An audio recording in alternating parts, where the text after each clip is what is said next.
leli gama leli yilo elibabambisile, leli gama yilo futhi elibakhululayo. Noma ngabe ungabekelwa umthetho onjani ngalo, kodwa livala ukuthi lona liphumele. Lingavalwa abantu futhi lingamlekiswa abantu ukuthi lingasebenzi, kodwa lona liyazikhulumela, lona liyazifakazela, lona liyazenzela. Lidinga nje uhlobo lomuntu ozomvumela lona. Aleluya.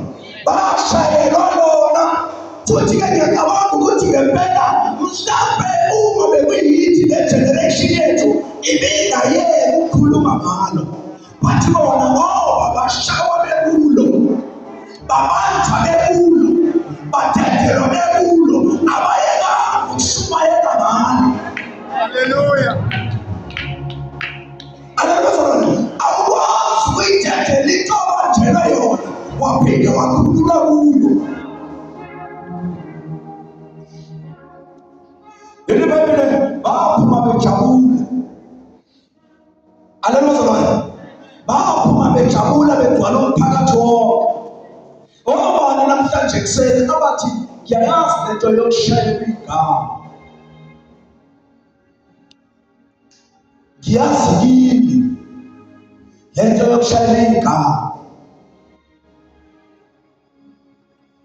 Aleluya. Sake sakhuluma ngalo kwenye indawo ubishop wathatha itende wathatha isound system ngenxa yegama.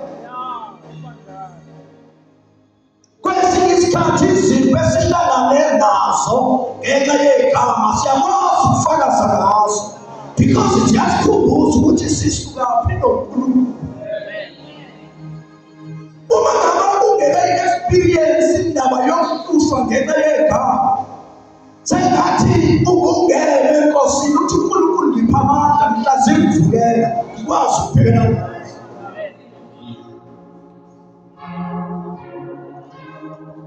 Aleluya.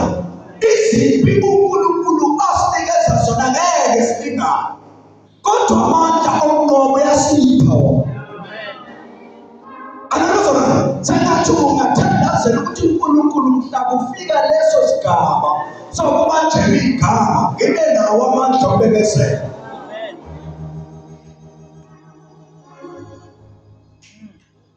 Aleluya. Ubishop ufakaza ngokuthi waxoshwa endaweni ayazi naziwa kuyo ngenxa yegama. Aleluya. Yayiningi imisindo ekhona, kodwa lo wakho ngokuhamba negama. Hayi ngoba bengazwani nayo umsindo, inkinga yigama ofika waliphakamisa. Aleluya. Yiko bathi ohlabelelayo liphakanyisiwe emhlabeni nasezulwini, ngoba umsebenzi walo uthi thina siliphakamise lona lenza umsebenzi ebantwini.